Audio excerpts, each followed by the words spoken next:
주님께서 여러분과 함께 루카가 전한 거룩한 복음입니다. 그때 마리아가 말하였다. 내 영혼이 주님을 찬송하고 내 마음이 나의 구원자 하느님 안에서 기뻤디니 그분께서 당신 종의 비천함을 굽어보셨기 때문입니다. 이제부터 과연 모든 세대가 나를 행복하다 하리니 전능하신 분께서 나에게 큰일을 하셨기 때문입니다. 그분의 이름은 거룩하고 그분의 자비는 대대로 당신을 경외하는 이들에게 미칩니다. 그분께서는 당신 팔로 권능을 떨치시어 마음속 생각이 교만한 자들을 흩으셨습니다. 통치자들을 왕자에서 끌어내시고 비천한 이들을 들어 높이셨으며 굶주린 이들을 좋은 것으로 배불리시고 부유한 자들을 빈손으로 내치셨습니다. 당신의 자비를 기억하시어 당신 종 이스라엘을 거두어 주셨으니 우리 조상들에게 말씀하신 대로 그 자비가 아브라함과 그 후손에게 영원히 미칠 것입니다. 마리아는 석 달가량 엘리사벳과 함께 지내다가 자기 집으로 돌아갔다. 주님의 말씀입니다.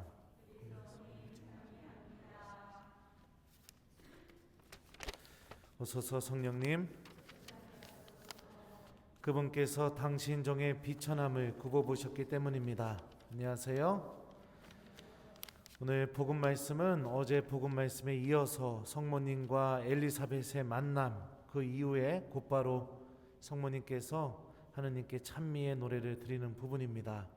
성모일도 저녁 기도에도 나오는 이 성모님의 노래, 많은 신부님들, 수녀님들도 굉장히 사랑하는 그런 성경 본문이기도 합니다. 성모님은 왜 나자렛에서 엘리사벳이 있는 아인카렘이라는 지역이거든요. 약 154km 정도 됩니다. 제가 미사 전에 구글 지도로 찾아보니까요. 왜 거기까지 걸어갔을까요? 차도 없었을 텐데 임신한 여자가 154km를 걸어서 엘리사벳을 만나러 갑니다. 왜 갔을까요?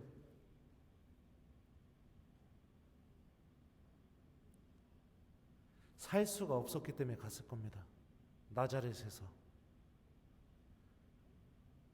결혼을 앞둔 처녀가 아이를 가진 사건입니다. 성모님 당사자와 요셉 성인은 천사가 계시해줘서 이게 하느님의 계획이라는 걸 분명히 당사자들은 알고 있었지만 주변 사람들은 그걸 믿었을까요? 절대 안 믿었을 겁니다. 있을 수가 없었기 때문에 하느님의 뜻을 선택했음에도 불구하고 그 뜻 때문에 겪게 되는 고통, 어려움, 아픔, 이게 엄청나게 감당할 수가 없었기 때문에 그 임신한 처녀가 차도 없는 그 시절에 154km를 걸어서 나자렛에서 이 아인카렘으로 가게 됩니다. 성모님도 오늘 성모의 노래 이 찬가에서 본인이 하느님을 왜 찬송하는지 가장 기본적인 이유가 무엇인지 다음과 같이 명확하게 말합니다. 그분께서 당신 종의 비천함을 굽어보셨기 때문입니다. 이게 성모님이 하느님을 찬미하는 이유입니다. 비천함, 이 그리스말 원뜻을 찾아보면 굴욕, 초라함, 낮음, 이런 의미를 갖고 있는 단어입니다. 하느님의 뜻을 선택함으로 인해서 내가 겪게 되는 굴욕, 내가 느끼게 되는 초라함, 계속해서 땅바닥에 내몰아치는 그런 낮음, 주님께서 이런 나의 비천함을 매우 값지게 굽어보셨기 때문에 하느님을 찬미하게 된다고 성모님은 오늘 노래를 하죠. 굽어보다라는 이 그리스말도 에피블레프라고 합니다. 뭐뭐 위에 바라보다, 그러니까 위에서 우러러보다 이런 뜻이죠. 원뜻은 존중하는 마음으로 바라보다, 아주 소중하게 바라보다, 이런 의미를 갖고 있습니다. 그러니까 하느님께서 내가 당하는 하느님의 뜻을 선택함으로 인해서 겪게 되는 비천함, 더 정확하게 사전적인 의미로 얘기하면 하느님 때문에 겪게 되는 굴욕, 하느님 때문에 내가 겪게 되는 초라함, 이거를 아주 값지게 바라보고 계시다. 이거를 엘리사벳과의 만남을 통해서 성모님은 체험하게 된 겁니다.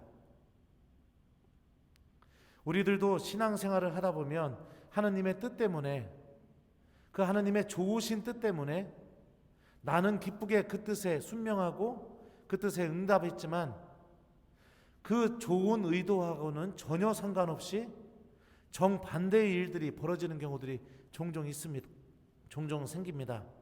그래서 하느님을 선택한 그 선택 때문에 내가 더 아파지고 더 고통스럽고 그런 일들이 벌어질 때가 있죠. 성모님도 마찬가지였을 겁니다. 가브리엘 천사가 나타나서 설명을 해줬지만, 또 하느님의 뜻에 순명했지만 가족들, 주변 사람들, 마을 사람들, 자기가 가는 그 모든 곳에서 자신의 임신에 대해서 사람들이 떠들고 다니고 완전히 몹쓸처럼 분명히 대했겠죠.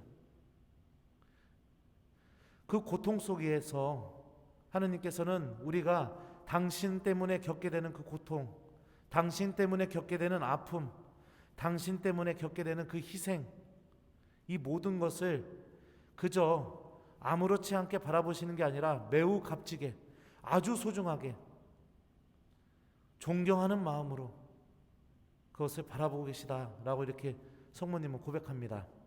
중요한 것은 이 고백이 터져나오게 됐던 근본적인 만남이 어떤 만남인가? 엘리사벳과의 만남입니다. 엘리사벳은 성모님을 보자마자 다음과 같이 얘기했습니다. 행복하십니다. 주님께서 하신 말씀이 이루어지리라고 믿으신 분. 아마 성모님은 다른 사람에게서 이 말을 처음 들었을 겁니다. 나자렛에서는 이 말을 절대로 들을 수가 없었겠죠. 사람들이 손가락질하고 계속해서 자기하고는 상관없는 이상한 추측성, 험담과 의혹을 만들어내고 그랬을 겁니다. 그런데 처음으로 누군가의 입에서 내가 하느님의 뜻을 선택한 게 행복한 일이고, 그리고 하느님의 말씀이 이루어질 것이라고 믿은 게 무의미하지 않다라는 것을 처음으로 엘리사벳을 통해서 체험하게 됐겠죠.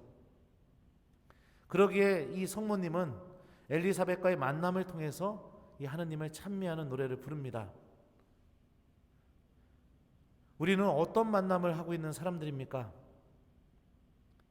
많은 사람들이 나와의 만남을 통해서, 오늘 엘리사벳과 성모님의 만남을 통해서 성모님이 자신 안에서 시작된 하느님의 선택과 계획, 뜻, 그리고 그 뜻에 순명한 것이 무의미하지 않다라는 것을 엘리사벳과의 만남을 통해서 체험했던 것처럼, 나도 누군가와 만남을 가질 때 그 사람이 정말로 하느님 안에서 가치 있는 삶을 살고 있고 존중받고 있고 하느님의 특별한 계획이 그 사람 안에서 시작되고 있다는 것을 체험시켜 줄 수 있는 그런 사람이 되도록 우리도 노력해야겠죠.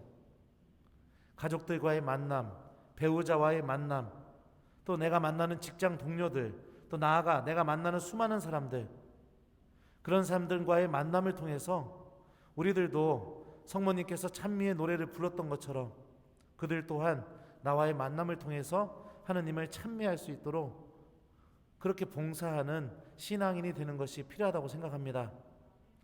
상처를 주는 만남, 아픔을 주는 만남, 우리를 무관심 속에 가둬버리는 만남, 그런 만남들이 우리에게 너무나 많이 익숙해져 있죠. 우리 신앙인은 그런 만남을 하는 사람이 아닙니다.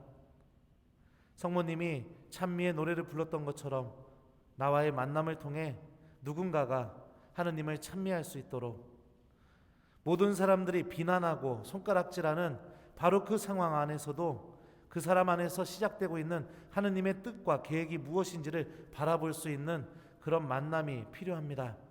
그러기 위해서는 우리들 또한 언제나 성령께 민감하고 성령의 목소리에 깨어있는 신앙생활을 하는 게 필요하겠죠.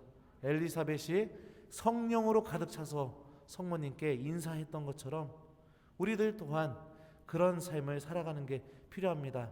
어떻게 하면 성령께서 우리와 함께 하시는 삶을 살 수 있겠습니까? 이미 성령은 우리와 함께 계십니다. 우리를 위해 기도하고 계시고 어떻게 기도할지 모르는 우리를 위해 탄식하시면서 도와주고 계시고 하느님의 말씀이 계속해서 생각나게 만들어주시고 성경에서 고백하는 그 엄청난 은총들이 우리와 함께하고 있습니다. 중요한 것은 우리들의 마음입니다. 이미 마음의 문이, 마음의 시선이 하느님께로 향하게 될 때 정말로 성령께서 나와 함께 계시다는 그 놀라운 체험들이 우리 안에서 일어날 수 있겠죠. 그래서 숙제 주겠습니다. 오늘 말씀은 우리 성모님의 찬가를 통해서 우리에게 한 가지 메시지를 줍니다. 여러분은 어떤 만남을 하고 있는 사람입니까? 라는 이 메시지를 주고 있죠. 가까운 내 배우자부터 내 가족들, 그리고 내가 만나는 모든 사람들, 나는 어떻게 그들을 만나고 있는가? 그들은 나와의 만남을 통해 무엇을 체험하고 있는가? 한번 오늘 복음 말씀을 통해 우리가 묵상해 봤으면 좋겠습니다. 오늘 숙제는 여러분들 가족들, 이제 집에 미사 끝나고 집에 돌아가면 가족들 만나겠죠? 가족들이 성모님처럼 찬미의 노래를 부를 수 있도록 오늘 집에 가셔서 그들과의 만남이 정말로 기쁜 만남이 될 수 있도록 우리 엘리사벳이 성모님에게 하느님의 뜻을 선택해서 아주 잘했다고 칭찬해 줬던 것처럼 우리 교우 여러분들 오늘 집에 가셔서 여러분들이 처음으로 만나는 가족들 칭찬 좀 많이 해주셨으면 좋겠습니다. 그래서 우리 모두 하느님을 찬미하는 그런 우리 자녀들이 되도록 노력했으면 좋겠습니다. 그분께서 당신 종의 비천함을 굽어보셨기 때문입니다. 아멘.